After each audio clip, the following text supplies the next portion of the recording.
clés de la ville, une production Figaro Immobilier et Radio Imo. En partenariat avec le Conseil supérieur du notariat, Elio et Nexity. Présenté par Sylvain Lévy-Valency et Olivier Marin. Eh bien, bonjour à toutes et à tous et merci d'être avec nous dans cette bonne vieille ville de Lyon, vous le savez, auquel je suis particulièrement attaché puisqu'il se trouve que je suis lyonnais. Merci d'être avec nous. On est très heureux d'être reçus ici dans l'hôtel de ville de Lyon. C'est un écrin magnifique dans lequel va se dérouler notre émission des clés de la ville. Nous sommes début de 2024, vous venez de vous remettre de 15 jours de fête, j'espère que vous êtes bien reposés, et bien évidemment, pour accompagner cette année 2024, je suis accompagné d'Olivier Marin, rédacteur en chef immobilier au Figaro. Bonjour. Bonjour Sylvain. Comment ça va Olivier ? Très très bien, remis des fêtes également, qui étaient extraordinaires. Et magnifique. En pleine forme. Alors, au sommaire de l'émission, nous avons la chance d'être reçus par le maire de Lyon. Absolument, et on peut dire qu'on est très heureux, évidemment, déjà au nom de Figaro Immobilier et de Radio Imo, de faire cette émission à l'hôtel de ville avec le maire de Lyon, Grégory Doucet. On va l'évoquer dans un instant. On rappelle que c'est la 4e saison des Clés de la Ville. On se plonge au cœur des territoires pour mieux comprendre les besoins, décrypter les enjeux de la ville. C'est aussi un grand plaisir et toujours le même principe qui fonctionne, qui a fait ses preuves. On pose nos valises et l'on parle immobilier et logement, bien sûr, mais aussi urbanisme, environnement, architecture, patrimoine. Et à travers notre émission, c'est l'occasion de montrer que la ville, elle bouge, elle se transforme. Il y a une identité, mais il y a aussi des nouvelles façons de vivre et d'habiter. C'est ce que l'on va voir encore aujourd'hui à travers des reportages, des échanges, le témoignage en plateau de personnalités emblématiques des acteurs de la fabrique de la ville. Et pour cette deuxième étape de la saison 4, après Toulouse, après Orléans, eh bien nous sommes donc à Lyon, reçus par notre grand témoin que nous sommes très heureux d'accueillir, Grégory Doucet, maire de Lyon. Bonjour. Bonjour, mais je me permets de vous dire que c'est moi qui vous accueille à l'hôtel de ville aujourd'hui. C'est vrai. Merci beaucoup. Nous sommes donc reçus par notre grand témoin et au programme, nous retrouvons nos partenaires. Chaque mois, un notaire du Conseil supérieur du notariat. Aujourd'hui, nous recevrons Maître Christine Bellon-Besse, notaire à Lyon, vice-présidente de la Chambre interdépartementale des notaires de la Cour d'appel de Lyon. On fera un tour d'horizon, l'évolution des prix et des ventes à Lyon, mais également délivrer des conseils pratiques. Pour la séquence La vie ensemble, eh bien, on recevra Frédéric Marchal, qui est directeur général adjoint Rhône, Bourgogne, Auvergne, Alpes et Est pour le pôle immobilier résidentiel de Nexity. Ce sera l'occasion de faire le point et de prendre le pouls du marché, de l'activité, des projets dans le neuf à l'échelle de Lyon et sa métropole. Et puis la séquence bien mieux avec notre partenaire Elio pour évoquer ce qui est sans doute l'un des chantiers du siècle en matière de logement, c'est la rénovation énergétique. Laurence Maoudot, responsable des marchés publics Elio, Habitat Collectif, nous donnera l'état des logements côté performance énergétique à Lyon et des conseils là aussi pratiques pour bien rénover. Voilà pour ce beau programme. Mais tout d'abord, Grégoire, si je vous dis Lyon, l'édito, c'est à vous. Les clés de la ville. Bonjour Monsieur le maire, bonjour à tous. Merci de nous accueillir en votre ville de Lyon, Monsieur le maire. Un retour donc effectivement pour notre programme des clés de la ville après notre passage en octobre 2020. Vous étiez à l'époque la 2e étape du tout jeune programme des clés de la ville. Nous voici de retour pour un 32e déplacement, un 3e pour cette 4e saison. Alors c'est un retour qui me ravit personnellement, déjà parce qu'un certain Sylvain Lévy-Valency est né à quelques kilomètres seulement au mois de juin d'une certaine année du XXe siècle que je me garderai de communiquer, mais aussi parce que j'ai depuis quelques années Faites attention à vous, hein, je vous le dis tout de suite. J'ai depuis quelques années maintenant des attaches familiales dans votre ville, et donc c'est une ville que j'ai appris à découvrir et à apprécier. Monsieur le maire, je vais éviter de calquer mon édito sur celui de l'émission Quotidien d'il y a quelques jours, dans lequel on dit que le Lyonnais a des habitudes bizarres, qu'il voit des animaux au parc de la Tête d'Or et qu'il mange une cuisine qui ne respecte absolument pas le sacro-saint précepte des 5 fruits et légumes par jour. Sachez que je me suis tout de même amusé à regarder le débrief de cette émission sur des forums de Lyonnais et les discussions les plus vives concernaient la place de Lyon au classement des plus grandes villes de France. C'est vrai qu'on avait pris l'habitude de parler de Lyon comme la 2e plus grande ville de France. Elle est en tout cas 3e en nombre d'habitants puisqu'elle se situe derrière Paris et Marseille. Si j'étais mesquin, je dirais même que si on se réfère au classement de la Ligue 1, ce serait encore pire, mais ce serait faire une petite pique gratuite et ce n'est pas l'endroit pour. Ce que l'on ne peut enlever à Lyon, c'est son célèbre titre de capitale des Gaules. Ce terme prestigieux qui a traversé les siècles est à l'origine décerné à la ville en 123 avant Jésus-Christ. La ville s'appelle alors Lugdunum. Elle est fondée en 42 avant Jésus-Christ en haut de la colline de Fourvière et occupe une position centrale et stratégique en Gaule. Elle est au confluent du Rhône et de la Saône, proche de l'équivalent de la Suisse, de l'Allemagne et de l'Italie, et elle est au carrefour entre le nord et la Méditerranée. Au fil du temps, Lyon, Lugdunum, devient la plus grande ville de la Gaule et point central des affaires économiques, religieuses, industrielles et politiques du pays. Lugdunum était la capitale, elle hébergeait le sanctuaire fédéral des 3 Gaules impériales où les représentants des 60 nations gauloises se retrouvaient chaque année pour marquer leur soumission à l'empereur et transmettre leurs doléances, d'où son titre de capitale des Gaules. Un destin donc national qui aurait pu s'ancrer définitivement dans le temps. C'est vrai, on pourrait se poser la question, pourquoi est-ce que Lyon n'est pas resté capitale de la France ? Alors en fait, ce sont des querelles politiques et de succession qui mèneront à la bataille de Lugdunum en 197 et le sac de la ville par les troupes vainqueurs. La cité ne s'en remettra jamais et des quartiers entiers sont progressivement vidés et abandonnés. En 297, Lugdunum perd son statut et passera sous contrôle burgonde en 460, tandis qu'un autre peuple, un peu plus au nord, proclame quelque temps après Paris comme capitale des Francs. Voilà, l'histoire est ainsi en marche. De Lugdunum, le nom de la cité passe à Lugdon, puis Luon, avant de devenir Lyon au XIIIe siècle environ, un nom qui vient du celte, il signifie ville sacrée. Cette dimension sacrée, elle s'accélère au Moyen-Âge quand le roi de France octroie en 1320 le droit aux bourgeois lyonnais de se constituer en consulat. En s'imposant progressivement face aux différents évêques, le consulat va alors permettre l'émergence d'une culture historique, l'affirmation d'une origine prestigieuse et la construction d'une renommée urbaine. On mentionne les origines antiques de Lyon que l'on revendique, et parce que le religieux n'est jamais loin du sacré, on met en avant la sainteté de la ville. Lyon se transforme petit à petit en presque reliquaire vivant. Judaïsme, protestantisme, catholicisme, la ville de Lyon connaît de nombreuses influences et son patrimoine religieux s'en ressent aujourd'hui. Tout à l'heure, je vous ai dit que Lyon était la capitale des Gaules. Est-ce que vous saviez que Lyon était aussi la capitale des Gueules ? Alors, c'est un titre honorifique qui définit aussi l'identité gastronomique lyonnaise, un qualificatif qui fait référence aux choses de la gueule, nourriture. On ne dit pas la gueule à Lyon, on dit les gueules. Gueule. Moi, je ne suis pas lyonnais encore. Pas lyonnais, c'est vrai. J'ai pas l'accent. Donc les choses de la gueule, la nourriture et les boissons, au fait d'être porté sur la gueule, être à la recherche des plaisirs de la table, mais aussi être une fine gueule, donc un gourmet. Bref, une belle description de la gastronomie lyonnaise. Lyon devient même capitale mondiale de la gastronomie en 1935 sur l'impulsion d'un grand critique culinaire de l'époque, Kurnonski. Lyon est une ville de caractère. À ce titre, je mentionnerai sa dimension sportive, une dimension ancrée dans son ADN. Et d'ailleurs, la plus ancienne association sportive lyonnaise, toujours active, remonte à 1430, date à laquelle la Compagnie des Archers de Lyon est fondée. Olympique Lyonnais en football, Asvel en basket, Loup en rugby, FC Lyon hockey en hockey sur gazon, quand même 13 titres, hein, c'est important. Les récompenses sont légion et participent à la renommée de votre ville. Enfin, monsieur le maire, je me dois de vous dire que Lyon est une ville verte, alors pas seulement par votre présence à sa tête, mais parce que 40% du territoire de la métropole de Lyon est constitué d'espaces verts. C'est assez rare dans les métropoles de France pour être souligné. Parc de la Tête d'Or, le fameux où l'on peut voir des girafes, parc de Paris, parc de La Croix-Laval, parc de Blandan, la liste est longue et appréciée de la population. Merci donc de nous accueillir dans votre bonne vieille ville, monsieur le maire. En préparant cette émission, nous avons eu hâte de vous laisser la parole et que vous nous racontiez votre ville, son présent, son futur. On a presque eu envie d'y vivre ou d'y revivre pour certains. En ce qui me concerne, j'ai désormais la preuve familiale qu'on y vit bien. Mais bon, comme dirait Guignol, tout le monde n'y peut pas être de Lyon. Alors à tous, bonne émission et bienvenue à Lyon. Bravo Grégoire.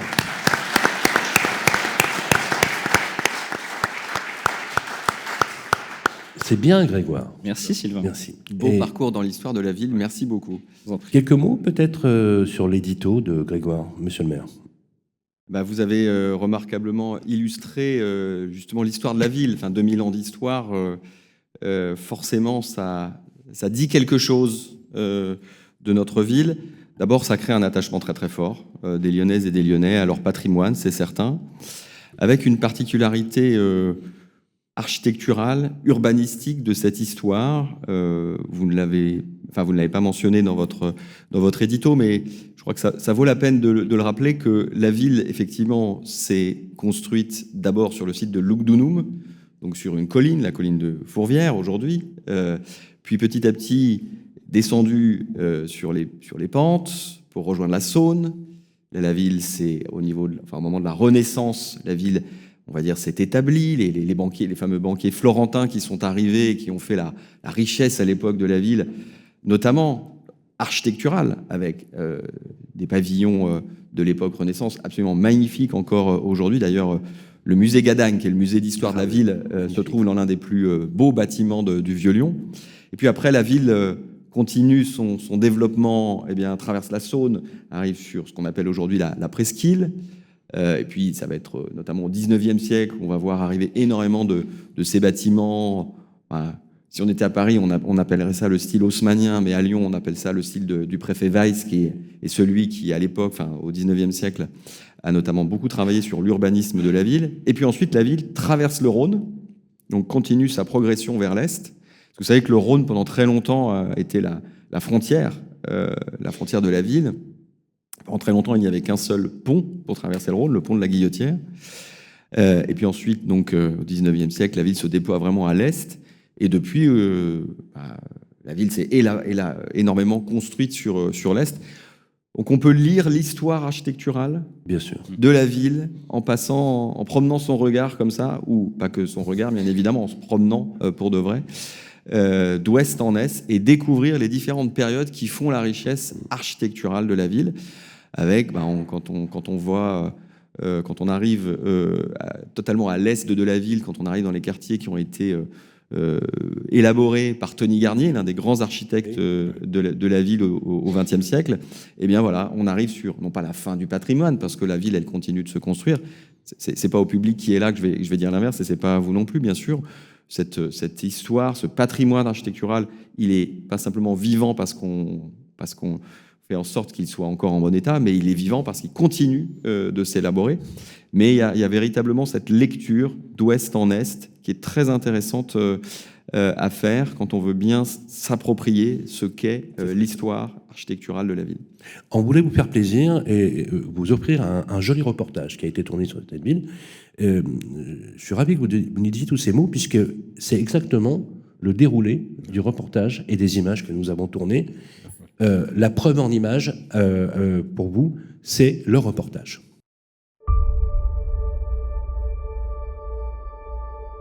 Bienvenue dans les Clés de la Ville, votre rendez-vous mensuel pour explorer les trésors de nos cités. Ce mois-ci, plongeons dans l'histoire captivante de Lyon, une ville qui a évolué au fil des décennies, des ruelles médiévales aux quartiers modernes. Chaque coin dévoile une histoire unique.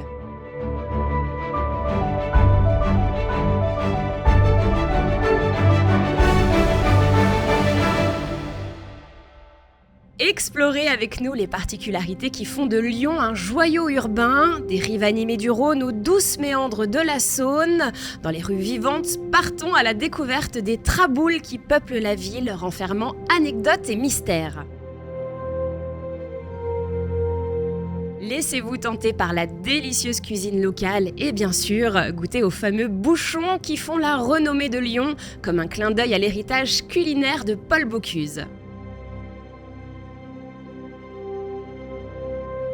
Nous avons rencontré un homme qui incarne la mémoire vivante de Lyon, Bruno Benoît, historien émérite et le gardien des récits et des trésors de cette ville.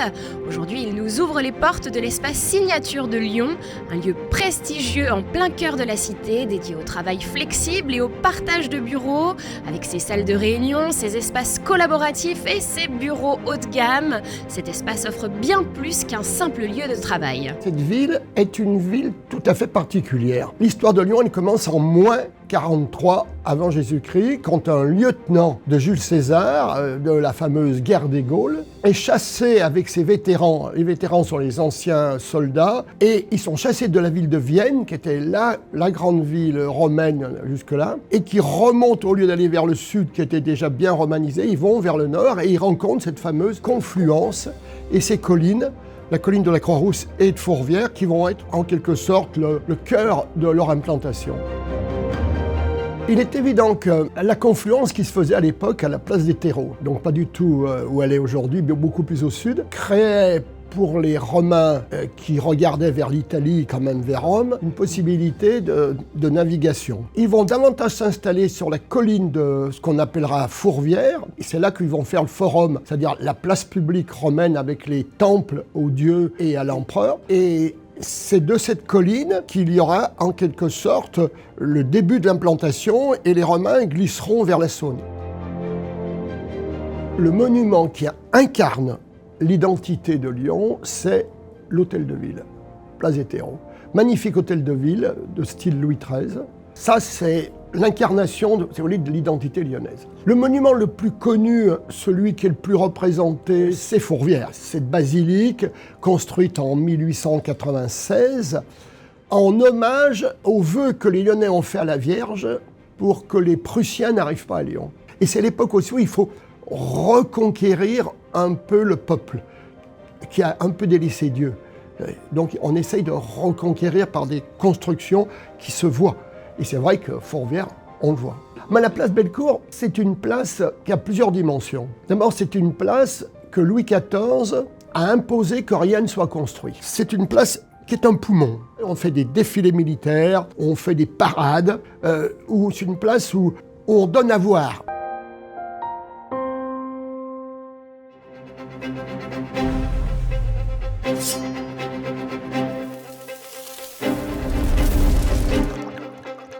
L'histoire de Lyon, c'est aussi sa gastronomie. Ludovic Campus, le patron du Bouchon Lyonnais des Cordeliers et membre actif de l'association des Bouchons Lyonnais, nous dévoile les saveurs et l'authenticité de son établissement avec son associé, le chef Cédric Garin. Il nous invite à découvrir comment l'histoire de Lyon se déguste aussi à travers le prisme délicieux des bouchons. Une cuisine authentique, une cuisine traditionnelle, une responsabilité puisqu'il faut perpétuer ces traditions, respecter les recettes historiques qu'on partage aujourd'hui avec nos clients. On dit souvent que Lyon est la capitale de la gastronomie. Dans l'inconscient collectif, alors c'est vrai que le bouchon lyonnais fait partie de l'ADN de la ville. Ça fait partie du passage obligé quand on est à Lyon. Vous serez bien accueillis, vous mangerez simplement, vous en aurez pour votre argent et vous repartirez avec le sourire. Le label Les Bouchons Lyonnais a été créé par l'Office du tourisme il y a une douzaine d'années. Quand vous retrouverez ce logo qui est le logo officiel de l'association. Et donc vous aurez la chance de passer un beau moment dans cet établissement authentique. Pour clore, plongeons dans le marché de l'immobilier avec nos partenaires, les notaires de France et leurs représentantes pour ce reportage, Maître Jacquemin Van Gorp, avant d'approfondir davantage avec Maître Bellon-Besse pour nous éclairer sur ces tendances et évolutions passionnantes.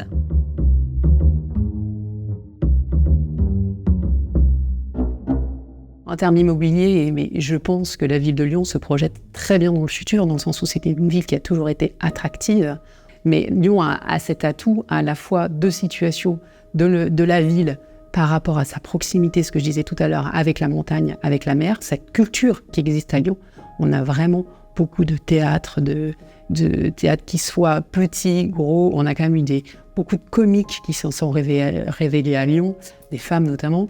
On a une maison de la danse, un opéra, on a un certain nombre de choses sur un plan culturel. On a aussi de très belles écoles, de très belles facultés. Donc ça, c'est aussi important pour des gens qui ont des futurs étudiants qui puissent aussi rester à Lyon et faire leurs études à Lyon. Et puis, on a des entreprises, on a un bassin d'emploi qui est très intéressant. Et puis, on a un patrimoine quand même au niveau culturel. Donc, il y a vraiment il y a de quoi faire. On a un beau terrain de jeu sur l'immobilier à Lyon. Notre périple à travers Lyon nous dévoile une cité aux multiples visages, oscillant entre ruelles chargées d'histoire et quartiers modernes en constante transformation.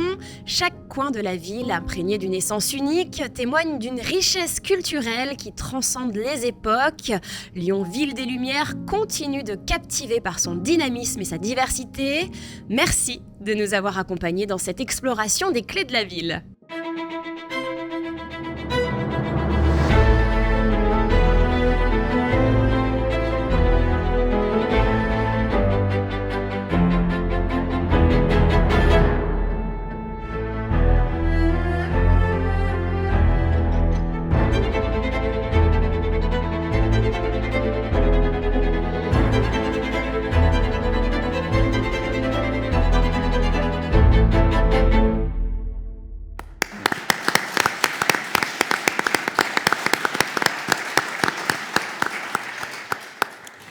Voilà, ce reportage a été signé Alexandre Burkhardt, merci à lui, un fabuleux reportage, et vous l'avez vu, nous souhaiterions dédier cette émission à Gérard Collomb. Et je vous en remercie. Voilà. Et je trouve que les images que l'on a vues dans le reportage, dans l'incarnation du maire qu'il a été, est tout à fait adaptée. Voilà, tout à fait. Et je vous remercie de cet hommage à Gérard Collomb. Gérard Collomb a effectivement été l'un des grands maires de cette ville. Il a contribué à sa transformation. On aura sans doute l'occasion d'y revenir au cours de l'émission, mais que ce soit sur les quartiers de la Part-Dieu, de la Confluence, mais plus largement. Et son héritage est extrêmement important. Et moi, je me réjouis en fait de pouvoir m'appuyer aussi sur cet héritage pour continuer la transformation de la ville qu'il avait pu commencer. Merci en tout cas de nous recevoir. On va enchaîner tout de suite avec cette première partie, avec les questions pour le maire, mais je souhaitais aussi faire un petit clin d'œil à une personne qui est dans la salle, s'il nous écoute, c'est le général Daricot. Merci aussi à lui de nous avoir... Et on le salue avec beaucoup de plaisir. Merci. Monsieur le maire, vous n'êtes pas sans savoir que le pays entier, on peut même dire en Europe, connaît une crise sans précédent de l'habitat, du logement. On peut dire de l'immobilier, mais globalement, on voit bien que la ville, dans ses défis urbains, fait face à un enjeu que moi je qualifie de transition anthropologique. Il y a une vraie révolution des usages, une explosion démographique, non pas par le nombre, mais par l'usage, notamment les phénomènes de décohabitation, qui ont fait doubler la demande de logement, des problématiques d'accès à la propriété. On arrive à la propriété de plus en plus tard. Et la France a inventé le droit de propriété moderne, il faut le dire. Et les Français, à 87%, y sont très attachés. Chute dramatique dans votre région de construction de logements neufs. Difficulté d'accession au crédit. Bref, c'est une triple peine pour les Français. C'est une triple peine pour les Lyonnais qui peinent à trouver du logement.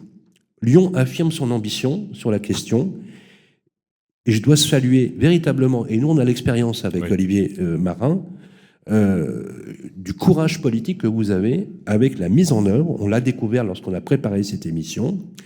Vous souhaitez faire face vent debout à cette crise en matière de logement social et abordable. Aide de 500 000 € pour accompagner les propriétaires de logements vacants à remettre sur le marché des logements rénovés et conventionnés. Mesure extrêmement courageuse. De la ville. Oui, et rare. Rare. Je crois même d'ailleurs que c'est la seule ville qui a pris cette ambition. Révision du barème des subventions à destination des bailleurs sociaux et d'une aide exceptionnelle, avec un objectif d'accompagner et de permettre la sortie d'opérations comportant du logement sociable et abordable et répondre aux besoins de logement sur la ville. Dites-nous en quelques mots, quelle est votre vision, monsieur le maire, de cette problématique, en sachant que, vous le savez, il est probable que dans les urnes en 2026 et en 2027, les conquêtes se feront certainement sur la question de l'habitat et du logement. Tout le laisse le supposer. Comment en est-on arrivé là ? Alors, d'abord, pour réagir tout de suite à votre dernière remarque, pour moi, ce n'est pas le sujet.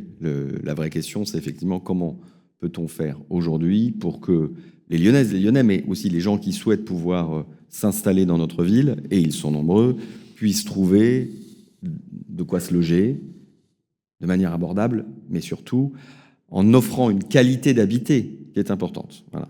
Si je devais résumer l'objectif, je dirais c'est ça. Après, vous l'avez rappelé, on est dans un contexte sans précédent.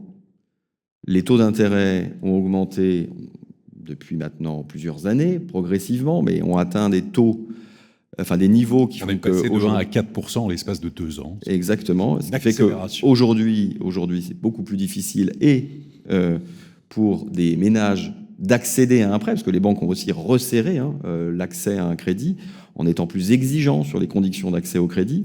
Et puis le coût de l'argent étant aujourd'hui bien plus élevé qu'il y a quelques années, de fait, plus compliqué pour les ménages d'emprunter. Ça, c'est un phénomène majeur qui ne touche pas uniquement la région lyonnaise ou même la région Auvergne-Rhône-Alpes, mais l'ensemble du pays, vous l'avez rappelé même, c'est l'Europe entière qui est concernée. Et puis, depuis le début de la guerre en Ukraine. On ignorait à l'époque qu'autant de choses dépendaient de l'Ukraine. Mais on s'est rendu compte petit à petit que les produits alimentaires ou tous les matériaux de construction utiles pour les professionnels, finalement, avaient un lien plus ou moins ténu avec ce pays. Résultat, le coût des matériaux de construction a considérablement augmenté. Donc, un crédit plus cher, des matériaux de construction plus chers, et vous avez comme ça un secteur de la construction, enfin un secteur immobilier, qui est en grande difficulté. Le rôle des collectivités locales, je l'ai rappelé tout à l'heure, l'objectif que l'on s'est donné, je l'ai rappelé tout à l'heure. Donc dans ce contexte, que fait-on ? Eh bien, on va activer tous les leviers que nous avons à notre disposition pour essayer de fluidifier, pour essayer d'encourager, pour essayer d'inverser la tendance. Alors vous avez donné 2 exemples, j'y reviendrai, mais d'abord rappeler aussi les fondamentaux. C'est que depuis le début de cette mandature, on a souhaité investir massivement, notamment dans le logement social, parce que la ville de Lyon, en 2020, quand j'ai pris mes responsabilités, était déjà sur une tendance, on va dire, une bonne tendance, puisque mon prédécesseur avait fait d'énormes efforts au cours de ces 3 mandats pour augmenter la part de logement social dans la ville. On était à un peu moins on était autour de 22%. Aujourd'hui, on est à 23% de logement social sur la ville. Donc, on est encore en deçà du niveau qui est fixé par la loi SRU. 25. Notre objectif, c'est d'atteindre ces 25%. Alors, quand on a fixé l'objectif d'atteindre des 25% au début de la mandature, on n'était pas à ce moment-là encore dans cette crise généralisée. Donc, on n'avait pas actionné encore tous les leviers, j'y reviendrai. Mais en tout cas, cet objectif, on souhaite l'atteindre et on va l'atteindre. Si ce n'est pas en 2026, ça sera peut-être en 27 ou en 28, on verra. Mais ce qui veut dire qu'on avait déjà inscrit dans nos investissements au début de la mandature 34 millions d'euros. Donc on avait augmenté la part d'investissement prévue dans le logement social. Et très récemment, pour booster, compte tenu de la crise, l'investissement dans le logement social, on a révisé, c'est ce que vous disiez tout à l'heure, les barèmes d'investissement de la ville dans le logement social, pour s'autoriser à aller plus loin dans le soutien aux bailleurs sociaux pour la construction de logements sociaux. Parce que les bailleurs sociaux se retrouvent au milieu de cette tempête, de cette crise immobilière, comme tous les autres acteurs, avec des difficultés importantes pour pouvoir sortir des opérations. Ils sont moins touchés par, bien évidemment, les taux d'intérêt qui ont augmenté, mais ils sont touchés directement par le prix des matériaux, assurément. C'est très clair. Alors, juste, vous avez évoqué un autre point qui est celui de la rénovation des bâtiments, enfin des appartements. Les logements vacants. Et les logements vacants, on va y revenir, mais moi, mon rôle, c'est de faire en sorte de fluidifier le marché, faire en sorte que les logements ne restent pas vacants et puissent être disponibles. Donc, avant même de voter récemment cette mesure exceptionnelle, donc d'un budget de 500 000 € pour aider les propriétaires à rénover des appartements qui, en gros, sont pas dignes parce que, vous savez, quand on est sur des niveaux G... voilà, qui serait d'ailleurs impropre à la location, conformément à la loi climat et résilience. Exactement. Donc, on ne peut pas laisser des logements qui sont là, qui existent, mais dans des états pareils. Donc, il y a déjà des aides qui existent pour l'isolation thermique des bâtiments, mais ça ne suffit pas. Donc, la ville, en plus des aides de la métropole de Lyon pour la rénovation thermique des bâtiments, a donc mis en place ce budget qui vient aider les propriétaires d'appartements à rénover. Considérable. Oui, c'est considérable, bien sûr. Après, pour tout vous dire, on vient de le mettre en place. Donc, notre enjeu, maintenant, là, à très court terme, c'est de rendre connu ce dispositif pour que les propriétaires l'utilisent. Nous, on veut que ça serve, bien évidemment, ce budget. Alors, justement, pour poursuivre dans ces aides, à la fois sur la construction, on voit d'ailleurs avec Sylvain fleurir dans beaucoup de villes de France des chartes locales sur la qualité de la construction. Ça, on le voit de plus en plus. Des chartes qui incitent à construire de façon plus vertueuse, au niveau des matériaux notamment, biosourcés, géosourcés, des espaces partagés, la végétalisation. Des chartes qui n'ont pas de valeur légale, mais qui donnent un cap, qui donnent en fait une orientation. Alors, charte pour la qualité de la construction à Nancy, label bâtiment frugal à Bordeaux, bâtir ensemble à Nice. De plus en plus de concertation aussi en amont entre les élus, les architectes, les promoteurs, les aménageurs et les habitants. Ce sont des chartes qui préconisent de bonnes pratiques en fait dans l'acte de construire. À Lyon, vous avez un outil, c'est l'atelier préalable de la ville de Lyon qui accompagne depuis une vingtaine d'années les promoteurs, les bailleurs, les architectes et les paysagistes en amont du dépôt des permis de construire. Je crois qu'il y a une centaine de dossiers qui sont étudiés par an. Ce dialogue, il a pour but de fiabiliser en fait les projets. L'an dernier, vous êtes allé encore plus loin en faisant de la charte existante un outil qui accompagne les maîtres d'ouvrage sur le volet environnemental pour que chaque bâtiment participe à la transition écologique. Alors, répondre aux besoins en logement, au confort des habitants, tout en préservant l'environnement, comment ça se traduit ce travail collectif et surtout comment on fait accepter la densité? Alors, vous avez utilisé un mot qui est clé, c'est le travail collectif. Voilà. Et pour le coup, qui correspond bien à l'esprit dans lequel, c'est pas simplement depuis 2020, depuis mon élection, hein, on travaille à Lyon. Voilà. On a toujours eu à cœur ici de faire les choses ensemble.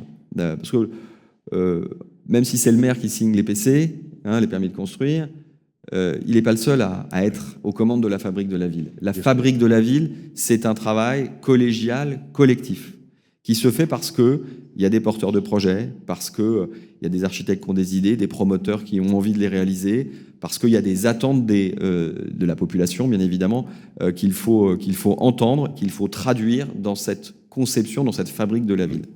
Donc c'est pour ça qu'on avait mis en place, historiquement depuis très longtemps, hein, ces fameux ateliers préalables auxquels vous faisiez référence, parce qu'on voulait le plus en amont possible travailler avec les porteurs de projets pour qu'ils puissent intégrer pas simplement les desiderata de la ville, mais aussi eh bien, les attentes de la population, les interroger. Hein. Vous savez comme moi que parfois être un peu titillé, être un peu challengé, ça permet de faire du mieux, de progresser sur un certain nombre de chantiers.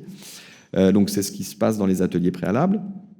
Mais aussi pour donner, on va dire, un cap, un cadre, on a aussi à Lyon élaboré une charte de la qualité urbaine, paysagère, architecturale, parce que quand on est j'allais dire, au pilotage de la fabrique de la ville, c'est mon cas, on doit penser l'habitat, mais aussi comment l'habitat s'intègre dans un cadre de vie.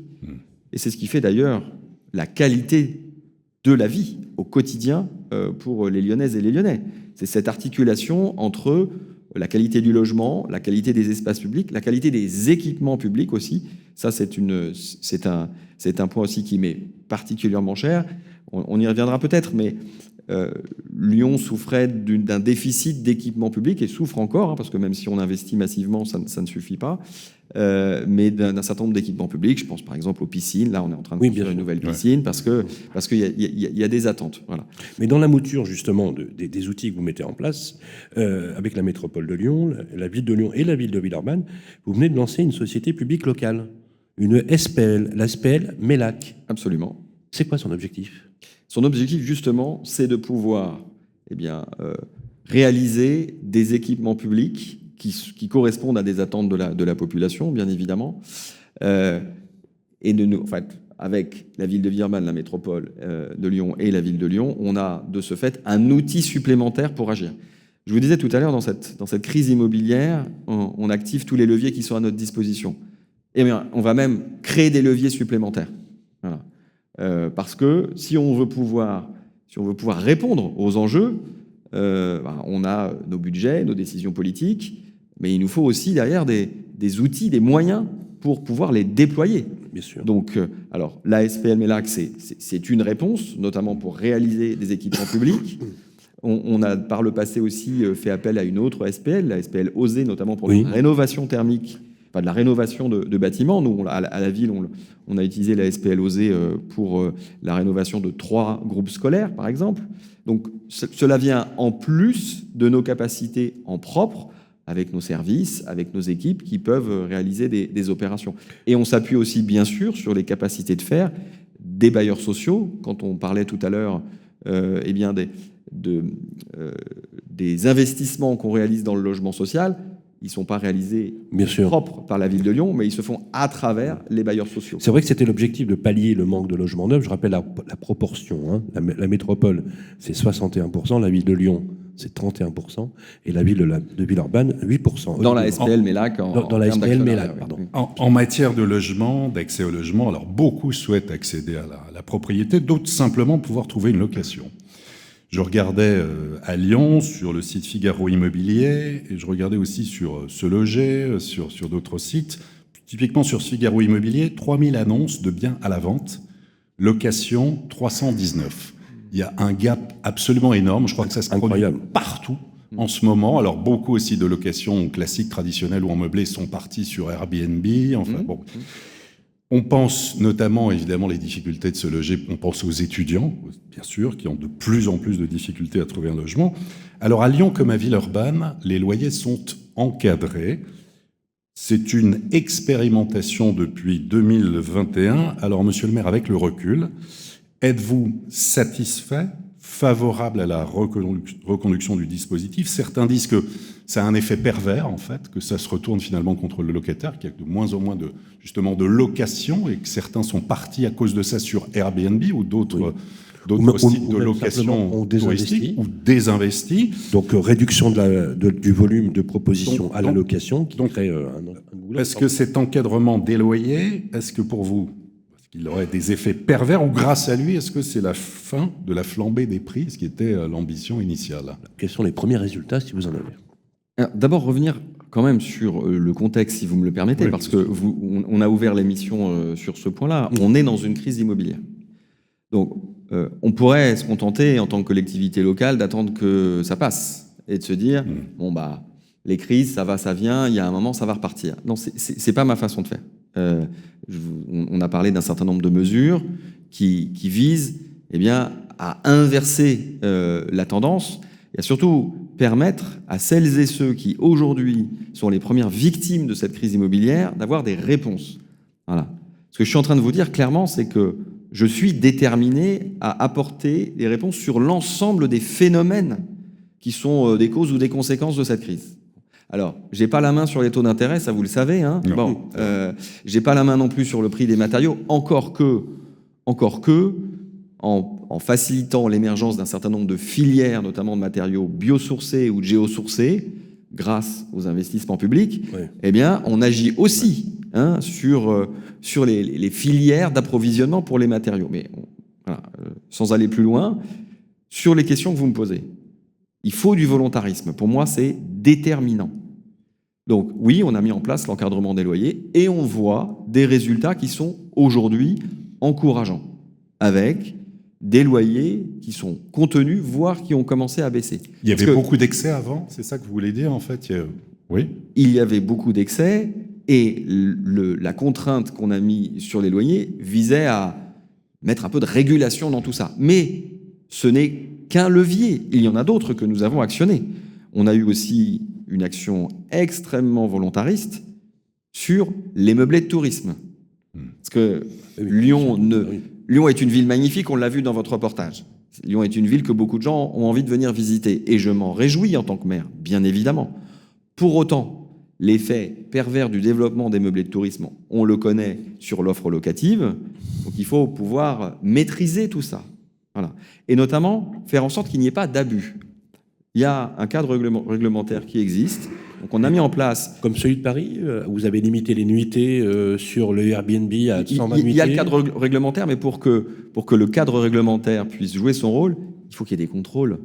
Voilà. Ce qui n'était pas le cas précédemment. Donc on a renforcé les moyens de contrôle de manière à ce que ce cadre réglementaire il fasse son œuvre. Et de ce fait, on a vu se réduire l'offre de meublés de tourisme. Ça ne veut pas dire que vous ne pouvez plus avoir accès aux plateformes, etc.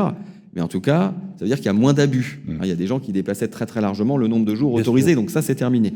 On a même été, je tiens à le dire ici, on a même été jusqu'à poursuivre des gens au tribunal parce que certains étaient véritablement dans des situations d'abus total. Et de cette manière-là, eh bien, on remet en circulation un certain nombre de logements qui étaient devenus des hôtels déguisés, soyons clairs.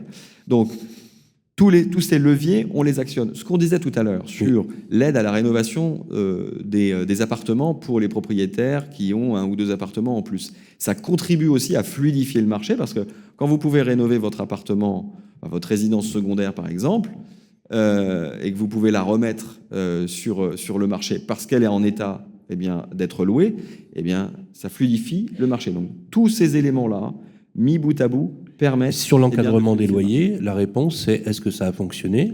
Aujourd'hui, est-ce que vous avez des chiffres? Vous avez des chiffres à nous communiquer? Je vous ai dit que c'était encourageant, qu'on a vu des baisses de loyers. Alors je pourrais vous ressortir les chiffres, mais de 3 à 4% sur certaines zones.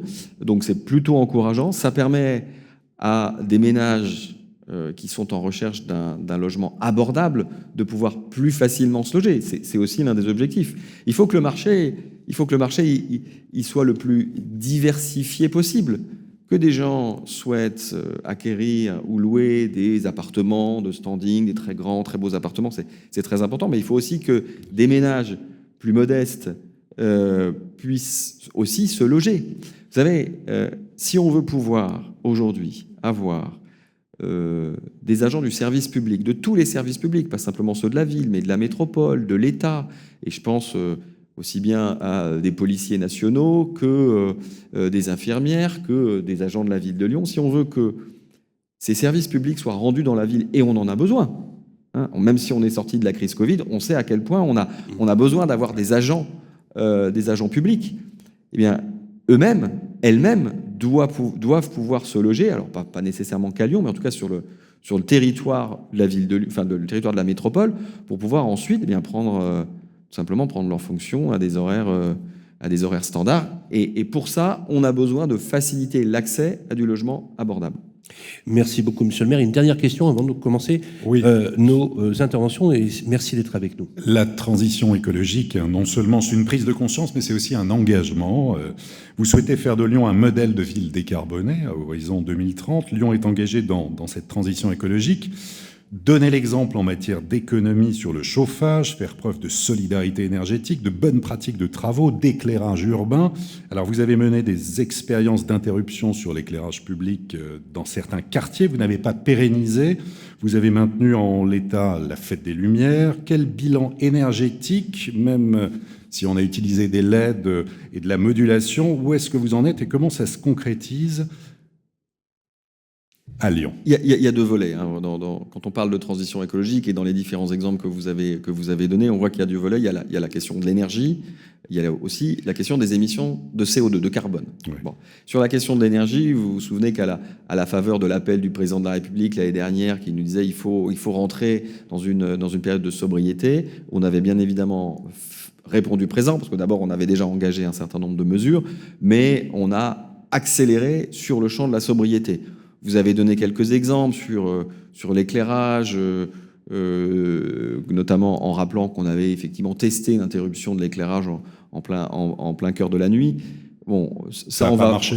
C'est pas que ça marche pas, c'est que ça permet de faire des économies, mais c'est pas ce qu'il y a de plus significatif, pour être très très honnête, parce que passer au LED est bien plus efficace, hein, parce qu'on a aussi besoin de maintenir un niveau d'éclairage dans la ville. Bref. En un an, on a réussi avec un ensemble de mesures, avec un plan sobriété d'ailleurs qu'on avait réalisé avec tous les groupes politiques, y compris de l'opposition au conseil municipal. On a réussi à économiser 15% sur notre facture énergétique. 15%, là je parle de la consommation d'énergie. Mmh. Hein, oui.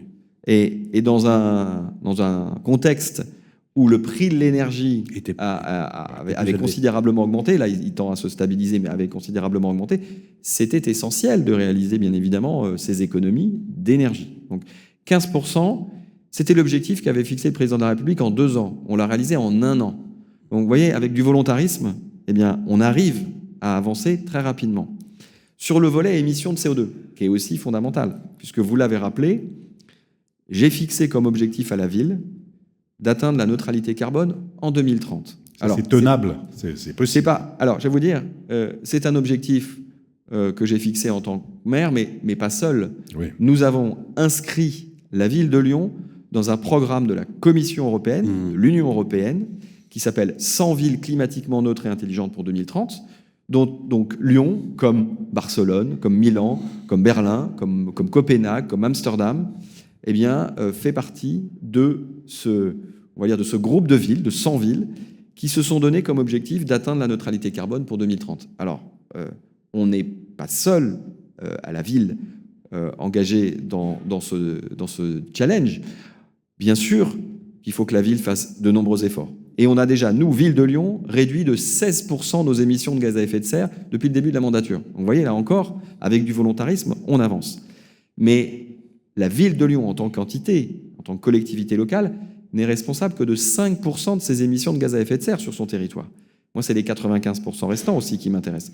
C'est pour ça qu'on a créé une agora, un ensemble, un groupe d'acteurs, de parties prenantes, où vous avez des entreprises du bâtiment, des travaux publics, de la banque, des services, du commerce, des entreprises privées, mais aussi des entreprises publiques, je pense à la Poste ou la SNCF, mais aussi le milieu académique, qui fait aussi la richesse de notre écosystème lyonnais. Je pense bien évidemment à l'ENS, à Centrale, à l'INSA, mais aussi à Lyon 1, Lyon 2, Lyon 3, Sciences Po, le M Lyon, etc.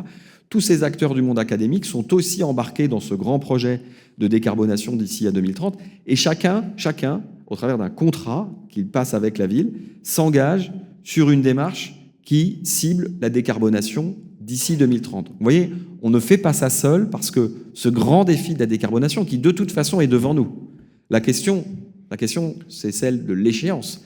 Est-ce qu'on attend 2050 en prenant le risque que ça soit trop tard? En tout cas, c'est ce que nous disent aujourd'hui les scientifiques. Ou est-ce que, on se retrousse les manches, on se met tous ensemble, on est dans la coopération, on est dans la coordination, on est dans le collectif dont on parlait tout à l'heure, et de ce fait, quand on est tous ensemble à relever un défi, on se donne toutes les chances de pouvoir le relever. Alors aujourd'hui, c'est à peu près 70 acteurs, entreprises, universités, grandes écoles, associations, on a même des institutions culturelles qui sont engagées dans ce grand défi qu'on a appelé Lyon 2030.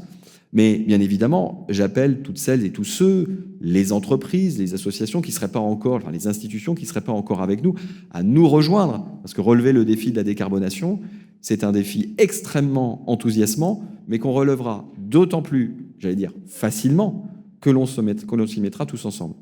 Merci beaucoup, monsieur le maire. Je vous propose de passer maintenant à la prochaine séquence.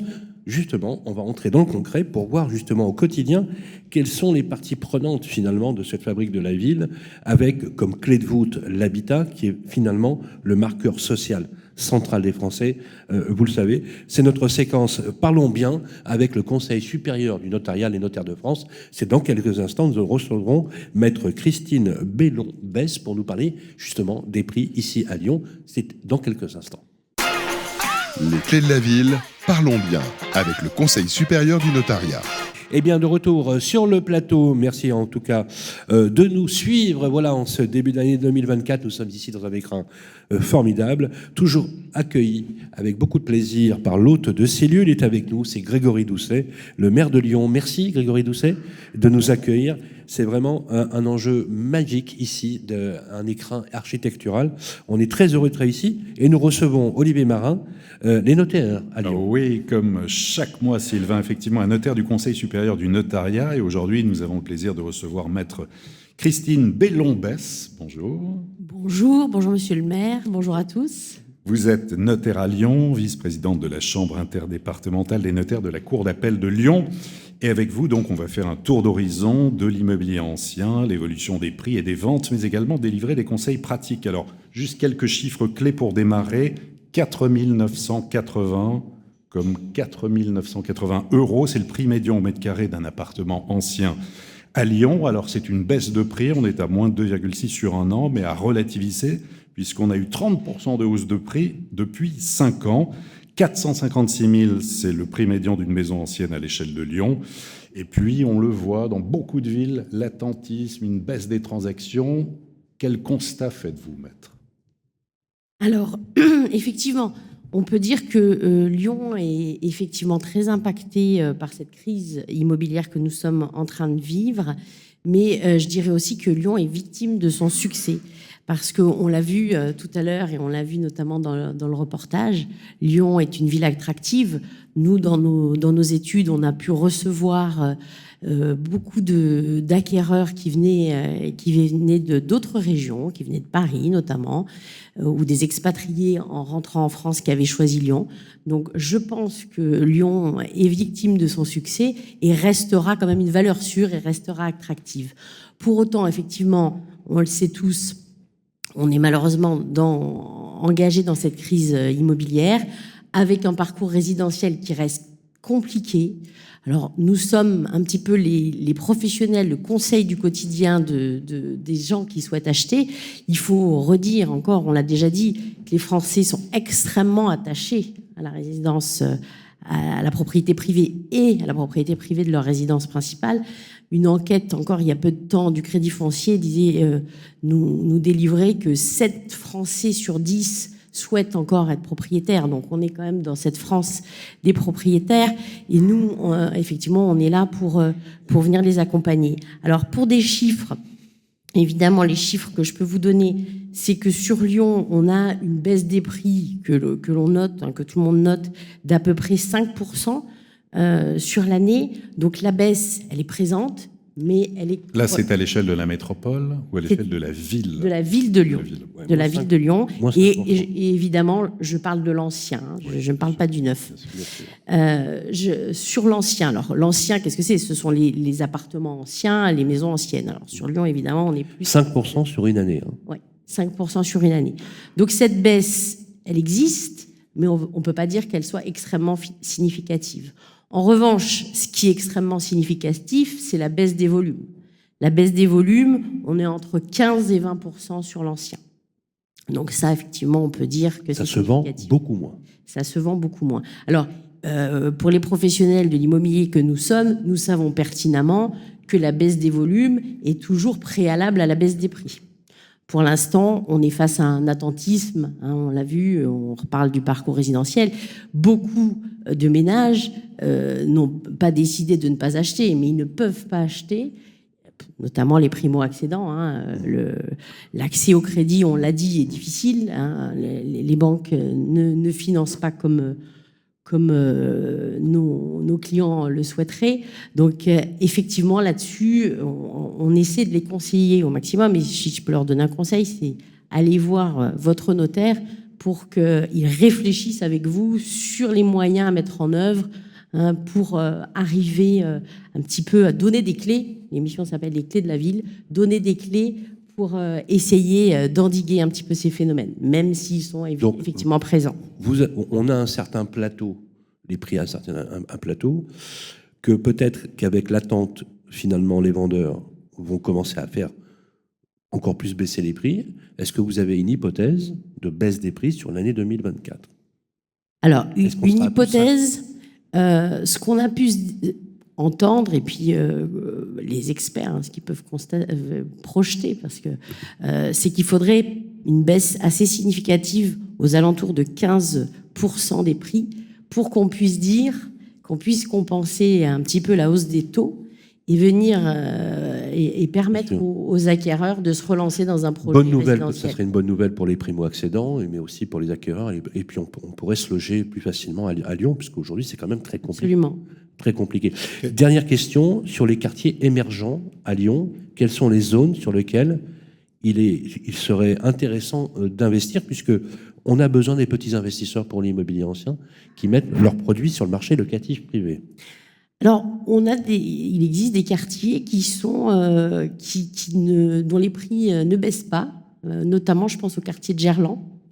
Les prix continuent, alors très timidement à monter, hein, bien évidemment, et je crois que les baisses vont s'amorcer aussi, mais ça fait partie d'un des quartiers qui effectivement continue de se maintenir. On a les États-Unis, des choses comme ça. Quand on regarde les statistiques de quartier, c'est des choses que l'on peut relever. Oui, une dernière question. Oui, alors justement, en cette période d'incertitude, en quoi faut-il être particulièrement attentif aujourd'hui quand on souhaite vendre ou acheter un bien immobilier, Maître? Alors, on a parlé de rénovation énergétique. Je pense qu'effectivement, c'est au centre des préoccupations. Moi, j'invite tous les propriétaires à être attentifs à cette question. Même s'ils ne sont pas en train dans un projet de vente, il me paraît important de savoir quelle est la performance énergétique. Parce qu'au-delà du sujet politique, évidemment, hein, on est là, on va essayer du mieux qu'on peut de sauver notre planète, mais aussi, on va faire baisser nos charges. Hein, et ça, c'est une vraie question des ménages en ce moment. Donc, posez-vous la question. Alors, on a des outils, on a le diagnostic de performance énergétique, bien entendu, qui est obligatoire dans une vente, mais pourquoi pas se poser des questions sur ce qu'on peut mettre en œuvre. Et là, on a quand même la chance, ce qu'on peut conseiller aux concitoyens, c'est de se tourner vers des associations comme l'ALEC, l'ANA, de se renseigner sur toutes les aides qui peuvent être mises en œuvre pour améliorer la performance énergétique. Ça, c'est le volet rénovation énergétique. Évidemment, en tant que notaire, moi, ce que je peux vous dire, c'est que il faut aussi penser patrimoine, c'est-à-dire que quand on est une personne âgée, ou on a des enfants qui ont des projets, des enfants qui sont étudiants, on a besoin de les aider.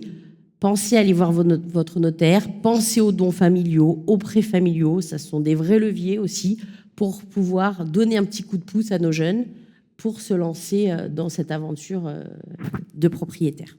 Merci beaucoup. Applaudissements pour Maître Christine Bellombès, notaire à Lyon.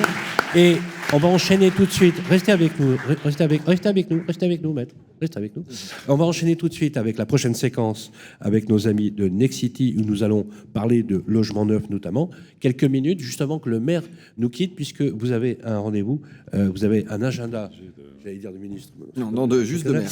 Un agenda de maire, justement, pour voilà. Et je tenais à ce que vous assistiez à cette justement enregistrement pour les clés de la ville avec le neuf. On va recevoir dans quelques instants Frédéric Marchal. À tout de suite.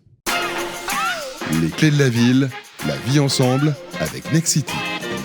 La vie ensemble, c'est la prochaine séquence. Merci d'être avec nous. On est toujours ici pour les clés de la ville à Lyon. Le maire nous a quittés, puisqu'il a un agenda de maire précisément. Il nous a fait le plaisir de passer un bon moment avec nous. Et de toute façon, bien évidemment, on partage toutes ces émissions avec les équipes. Et on est d'ailleurs ravis d'être ici. Et on tient d'ailleurs, au nom de la rédaction, à remercier l'ensemble des équipes de les clés de la ville. Merci Frédéric Marchal de nous rejoindre sur le plateau. Merci à vous. Bonjour. Frédéric Marchal, vous êtes directeur général adjoint Rhône-Alpes, Bourgogne-Auvergne, Alpes-Est pour le pôle résidentiel immobilier de Nexity. C'est l'occasion de faire le point et de prendre le pouls du marché de l'activité des projets du neuf à l'échelle de Lyon et de sa métropole. Est-ce qu'on peut dire de Grégory Doucet, le maire de Lyon, qu'il est un maire bâtisseur? Alors, monsieur le maire de Lyon a une ambition pour sa ville. Et il nous a fait savoir très tôt, quand il est arrivé à Lyon en 2020, que sa première préoccupation, c'était la qualité de ville pour les gens qui étaient déjà là. Et du coup, il a développé toute une politique urbaine visant à faciliter les modes doux, limiter la circulation automobile, travailler à la pollution et à la qualité de l'air. Et sur l'insertion urbaine, il est très sensible avec ses équipes à tout ce qui est la qualité d'insertion des projets, de manière à ce que jamais un programme neuf ne soit une violence pour le quartier. Il est à chaque fois extrêmement attentif à ce qu'on insère nos programmes avec sensibilité dans les quartiers. Et donc, quand on compose tout cela, ça ne permet pas, franchement, de pouvoir être très offensif sur la production de logements, même s'il soutient les productions de logements avec un véritable encouragement transmise à ses équipes de faciliter la délivrance des permis de construire lorsque les programmes proposés répondent aux critères qu'il s'est fixés. C'est très clair. On l'a vu quand le maire a été élu à la tête de la municipalité. On ne peut pas dire que les promoteurs immobiliers aient vu cette élection de façon très enthousiaste.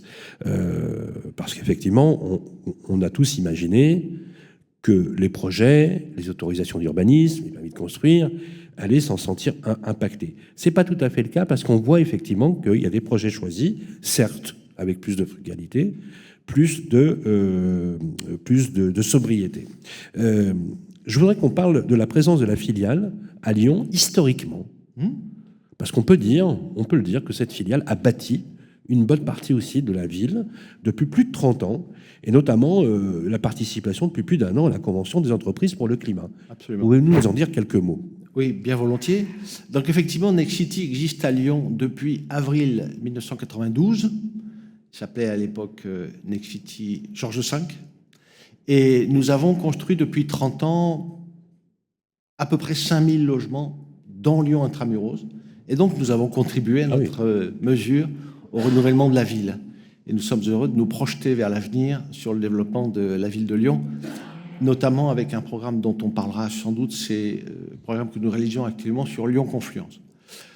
À propos de la Convention des entreprises pour le climat, avec Mathieu Blot, qui est avec moi, patron de la métropole de Lyon, nous avons rejoint la Convention des entreprises pour le climat en début d'année 2023, justement pour réfléchir ensemble à la manière de construire sobre, construire énergétiquement efficace, en lien avec la politique de la ville, développée par monsieur le maire il y a encore quelques minutes, de la neutralité climatique en 2030.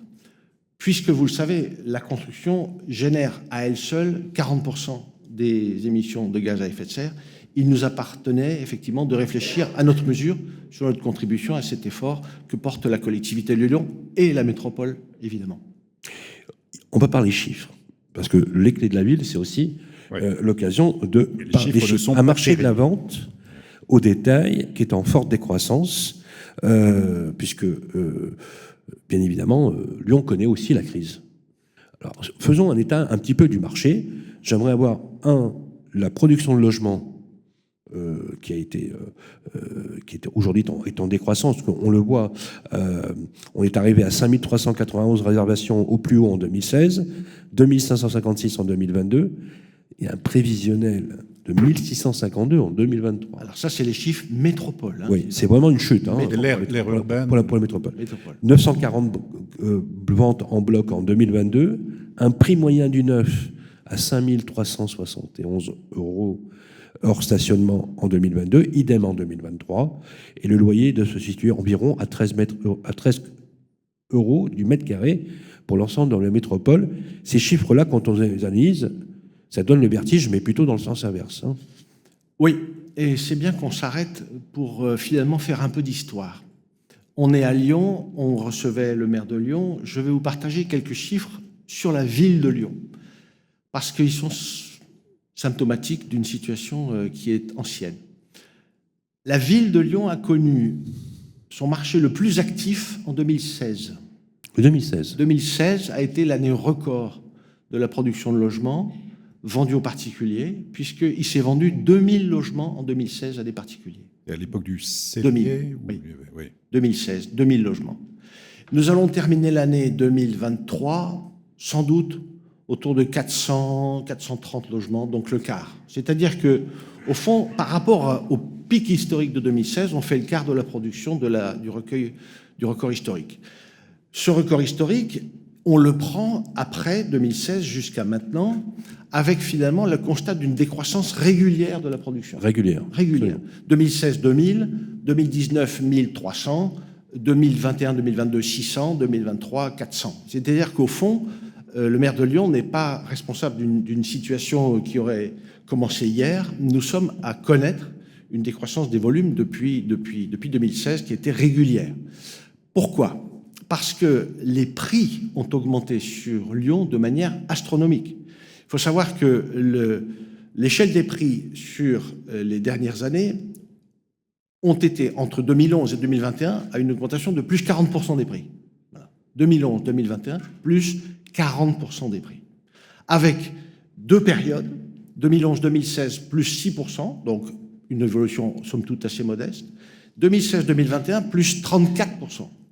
Et donc, évidemment, on peut comprendre qu'il y ait un effet de croisement, finalement, de l'augmentation des prix avec les volumes, parce que plus les prix augmentent violemment, plus, évidemment, les clients ont une difficulté à accéder à la propriété. Et donc, la chute des volumes est en lien direct avec l'évolution extrêmement violente des prix. Si nous avions eu cette faculté à tenir des volumes importants sur la ville, c'était parce que l'argent était bon marché.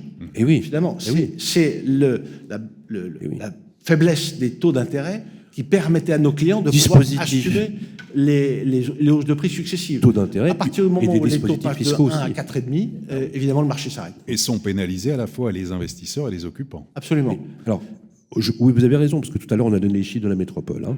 Pour la ville de Lyon, c'est 598 ventes en 2022 au détail. C'est 6 361 € du mètre carré hors stationnement en 2022 versus 5 159 pour l'ancien. Prix moyen de la location, 15,20 € au mètre carré pour un appartement dans le centre de Lyon. À noter que les loyers sont plafonnés à Lyon comme à Villeurbanne. Alors moi, ce que j'aimerais, dans la dernière partie de cette intervention, et merci puisqu'elle est extrêmement claire, Frédéric, c'est, vous savez, chez Nexity, faire la preuve par l'exemple.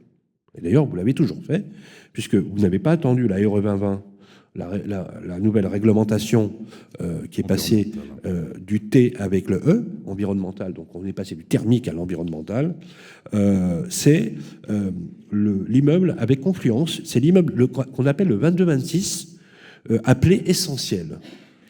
C'est un véritable morceau d'architecture. Décrivez-nous cette opération, puisqu'elle est archétypique véritablement de ce mouvement de frugalité et de sobriété foncière. On vous écoute. Avec plaisir. Je voudrais rappeler en préambule que Nexity est un promoteur engagé bas carbone de longue date. Depuis 5 ans, nous sommes tous les gens lauréats du trophée BBCA, la construction bas carbone, premier promoteur de France et premier promoteur bas carbone 5 ans consécutifs.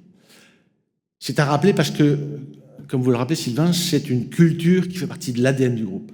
Et c'est vrai que ce projet 22-26 à Confluence a été pour nous une magnifique opportunité de traduire une intention nouvelle sur la sobriété énergétique. De quoi s'agit-il? Nous avons été lauréats d'une consultation de la SPL Lyon-Confluence en 2021, visant à nous donner la réalisation d'un îlot global qui fait 33 000 m², partagé entre l'enseignement supérieur et du logement.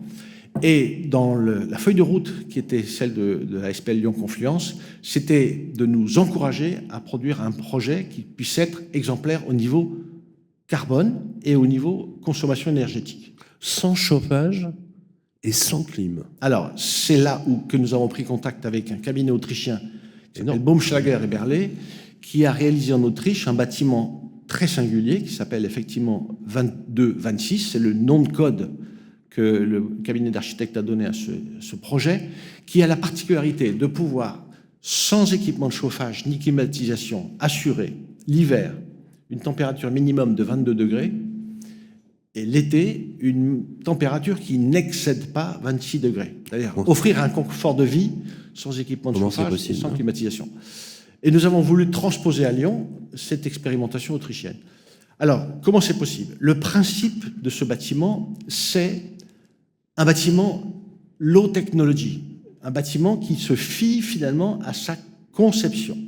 Sa conception, c'est d'abord la qualité de son orientation pour finalement gérer tout ce que sont les apports solaires, et c'est aussi un bâtiment dont le principe fondateur est une très forte inertie thermique, de manière à ce que, par sa constitution même, il soit capable d'emmagasiner la chaleur et de la stocker l'hiver quand on en a besoin, et de stocker l'air frais l'été, la nuit, des murs plus larges, pour qu'on puisse avoir la diffusion de l'air frais dans la journée. Alors, comment se fabrique cette inertie thermique? C'est finalement des murs extrêmement épais, puisque ce sont 2 murs de briques de 30, et on a des murs de 60 cm d'épaisseur, des très larges couvertures de fenêtres, de manière à avoir finalement une brisure du soleil quand le soleil est vertical, de manière à protéger les appartements l'été, et du triple vitrage pour finalement assurer l'isolation thermique du bâtiment, de manière à ce qu'il se régule tout seul par sa propre inertie.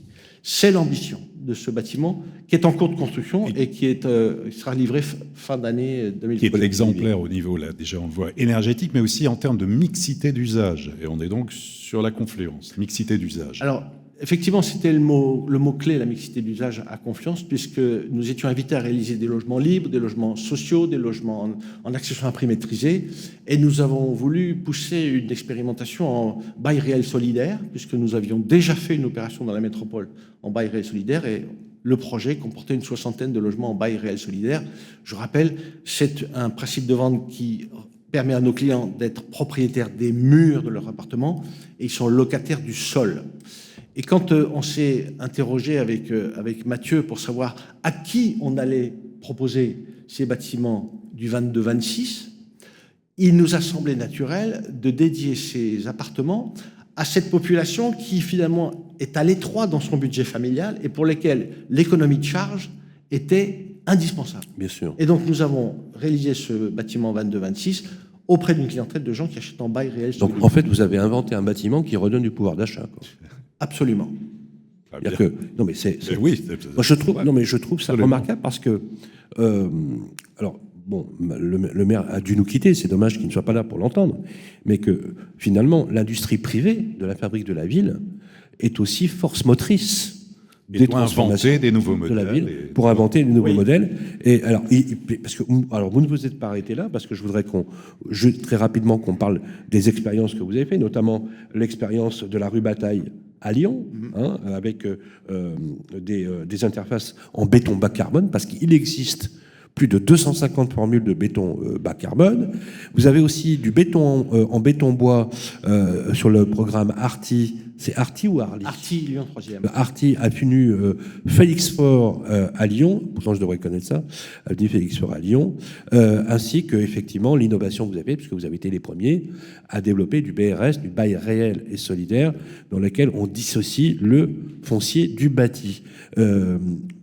Dites-nous juste, voilà, pour conclure, pourquoi c'est important de se mettre non pas sur une classe d'actifs prédominante, mais des matériaux à la fois hybrides. On a l'impression chez Nexity que vous phosphorez en permanence pour trouver les meilleurs moyens optimisés en fonction effectivement des défis auxquels vous faites face tous les jours. Alors, cher Sylvain, vous vous souvenez certainement de ce qu'est la parole de Véronique Guédag sur la stratégie du groupe. Oui. La stratégie du groupe, c'est la ville durable et la ville abordable. Il nous faut construire sérieusement pour des produits de qualité accessibles à tous. Et on essaye de rendre possible cette double ambition d'être durable et abordable. Et c'est comme ça qu'on se lance dès qu'on peut et à chaque fois dans des expérimentations qui nous permettent de faire notre courbe d'apprentissage.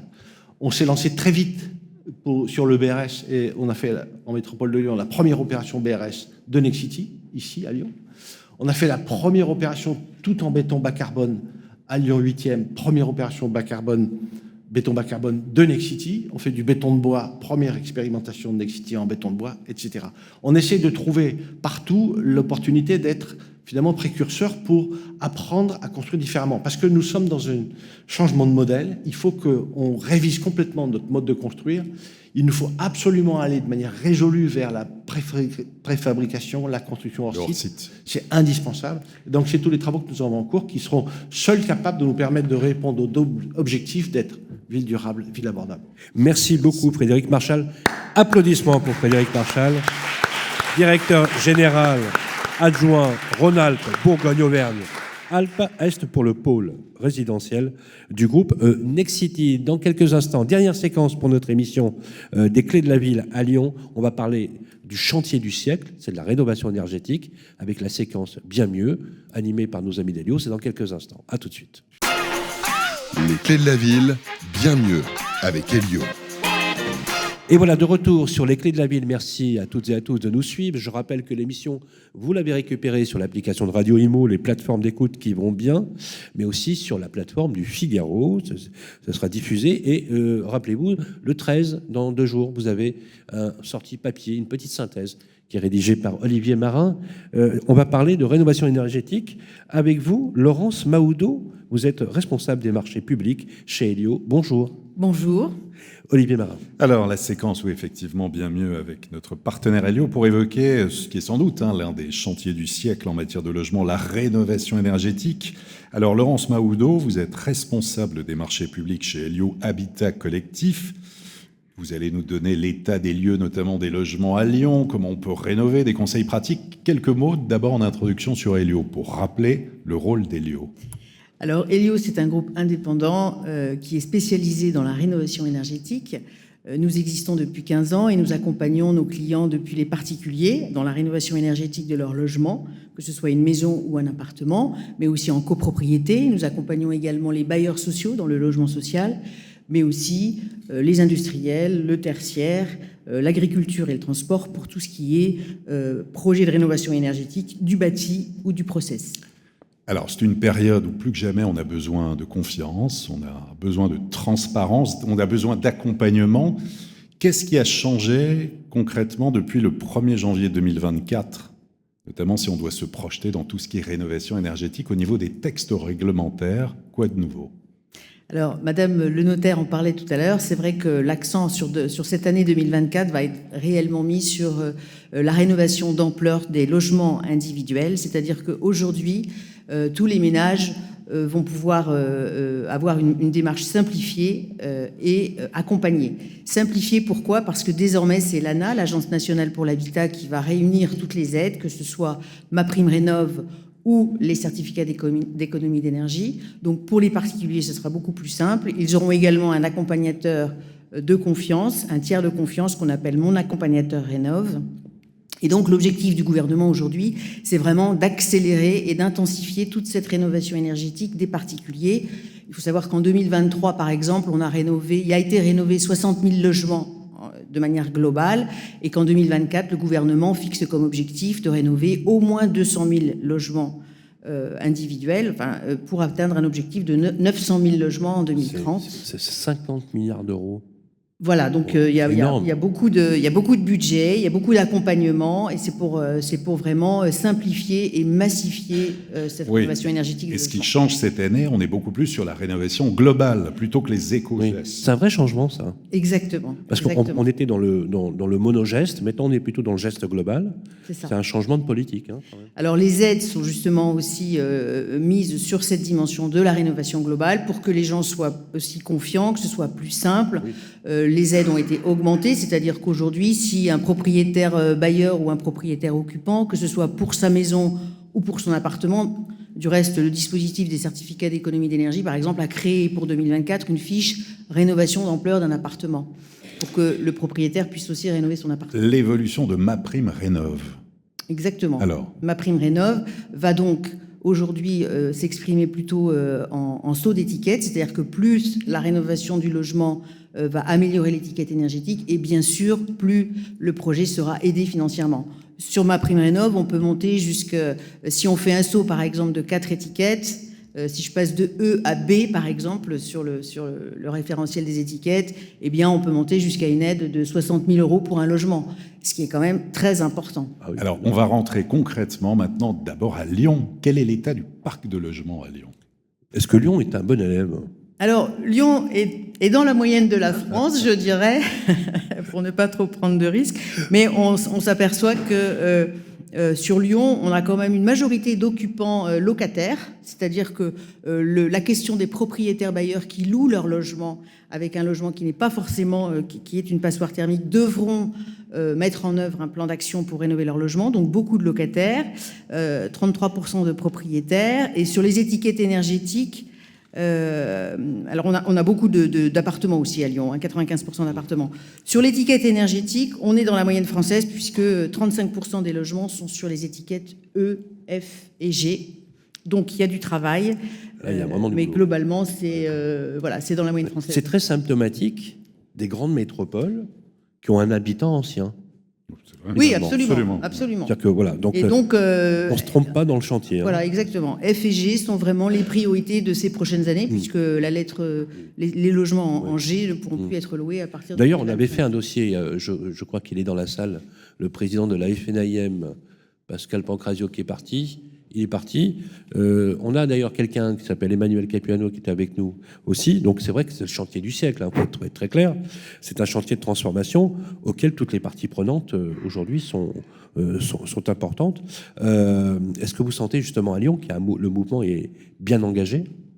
Alors, on le sent, on peut aborder des exemples, et c'est vrai qu'on accompagne aussi, je parlais du logement privé avec les propriétaires bailleurs et aussi les copropriétés, hein, bien sûr que les copropriétés sont aussi amenées à rénover leurs biens. Vous avez aussi le logement social, où les bailleurs sociaux sont des acteurs très, très dynamiques et très concernés par ce sujet de rénovation énergétique. Ils entretiennent leur patrimoine depuis longtemps. Et donc, par exemple, aujourd'hui, Elio accompagne un bailleur social sur le département du Rhône qui entame un plan de rénovation sur, par exemple, 250 logements. En général, ce sont de grosses résidences avec beaucoup de logements. Un plan de rénovation avec l'isolation thermique par l'extérieur, remplacer les menuiseries, isoler les terrasses. Ce sont généralement des chantiers qui coûtent plusieurs millions d'euros, bien sûr, mais où les aides sont aussi importantes. Alors, on va voir avec vous 2 cas concrets de rénovation globale à Lyon. Tout d'abord, la première, c'est une copropriété qui passerait de la classe étiquette énergétique de la classe D à la classe C. Voilà, si on prend un exemple d'une copropriété, par exemple... Une vraie copropriété, hein, voilà, je précise. Hein. C'est ça. Je dis aux auditeurs que les exemples que vous prenez sont des exemples réels. Hein. Tout à fait, tout à fait. Donc une copropriété de 1977, par exemple, qui contient 35 logements, qui commence par un audit énergétique, toujours, dans ce process de rénovation globale, il faut commencer par un audit énergétique, et donc qui a comme préconisation d'isoler ses murs par l'extérieur, donc c'est ce qui a été fait, ITE dans notre jargon, qui a réhabilité sa VMC, car on sait que quand on isole par l'extérieur un bâtiment, il faut véritablement rénover aussi la ventilation pour que l'isolation ne dégrade pas la ventilation des logements. Donc une réhabilitation de la VMC va en général de pair avec l'isolation, le remplacement des menuiseries, la mise en place de robinets thermostatiques, la mise en place aussi de panneaux photovoltaïques. Tout ça permet d'économiser 45% d'énergie. Et quand on a un montant de travaux, dans cet exemple-là, de 765 000 €, on peut avoir des aides certificat d'économie d'énergie et ma prime rénov cumulée de 278 000 €. Alors, c'est vrai qu'il reste 487 000 € de reste à charge, mais ça fait quand même pratiquement un tiers d'aide pour inciter les gens à véritablement prendre à bras-le-corps ce sujet de la rénovation. Voilà. Très bien, on sort de la copropriété. Deuxième exemple, alors là, c'est une maison individuelle. Voilà, la maison individuelle. Passer de la lettre F à la lettre B. B, ah oui, carrément. Alors, la lettre... B, pour passer de F à B, on est vraiment là dans un saut de 3 étiquettes qui va devenir un peu l'unité de valeur à partir de 2024, soit sauter 2 étiquettes, 3 étiquettes, 4 étiquettes. Donc là, on est déjà dans un cas de vraiment une belle rénovation énergétique où le montant des travaux qui comprend donc l'isolation des murs par l'extérieur, qui est toujours un geste très efficace évidemment pour économiser de l'énergie, installer une pompe à chaleur, isoler une toiture, l'isolation de installation d'une ventilation, le changement des fenêtres. Le montant des travaux, c'est 70 000 € TTC, et le montant des aides, ma prime rénov et certificat d'économie d'énergie cumulés, 60 000 €. Donc c'est quand même des aides très importantes. Il faut vraiment que les gens soient confiants sur le fait qu'ils sont soutenus et aidés financièrement aussi. Alors reste à charge 10 000 € pour ces propriétaires-là. Bien sûr, il faut quand même les sortir, c'est une somme, mais il existe aussi des solutions de financement, de prêts à taux zéro qui peuvent aider aussi pour étaler un peu les dépenses dans le temps. Merci beaucoup. Voilà. Merci beaucoup. Infiniment. Applaudissements pour vous. Merci. Laurence Mahoudeau, reste avec nous. Voilà. C'est la fin de cette émission. Nous étions ravis de partager ce moment avec vous. Je rappelle que cette émission, bien sûr, vous la réécoutez en podcast sur l'application de Radio Imo, mais aussi sur toutes les autres applications d'écoute, Deezer, Spotify, par exemple, pour les plus grandes d'entre elles, ainsi que le dossier papier, Olivier, du Figaro, qui paraîtra le 13 janvier. Remerciements aux équipes de la mairie, Joachim et au service presse qui nous a beaucoup aidé. Un grand merci à notre producteur Grégoire Daricot, voilà, qui ne cessera jamais de nous épater, avec le clin d'œil d'ailleurs au général Daricot qui nous a permis aussi d'être ici. Vous ferez le lien entre les deux. Merci également à Alexandre Burkhardt, notre directeur artistique, pour la réalisation du reportage. Baptiste qui est à la manœuvre, que l'on ne voit pas, mais sans lui, tout simplement, on n'aurait pas pu tourner, ainsi que Lorenzo le Magnifique qui nous a installé notre plateau. Et merci également aux équipes Figaro Immobilier. Également, j'allais le dire. Merci.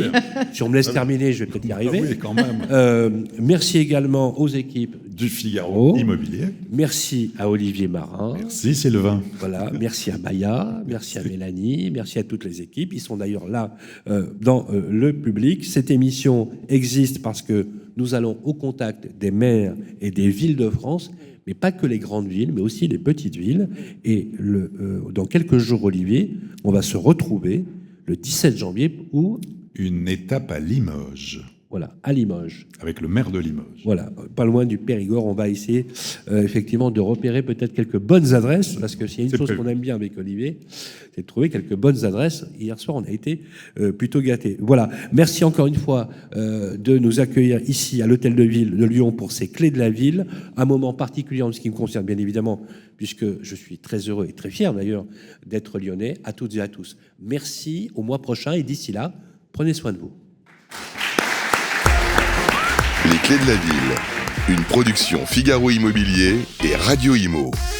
En partenariat avec le Conseil supérieur du notariat, Elio et Nexity. Présenté par Sylvain Lévy-Valency et Olivier Marin.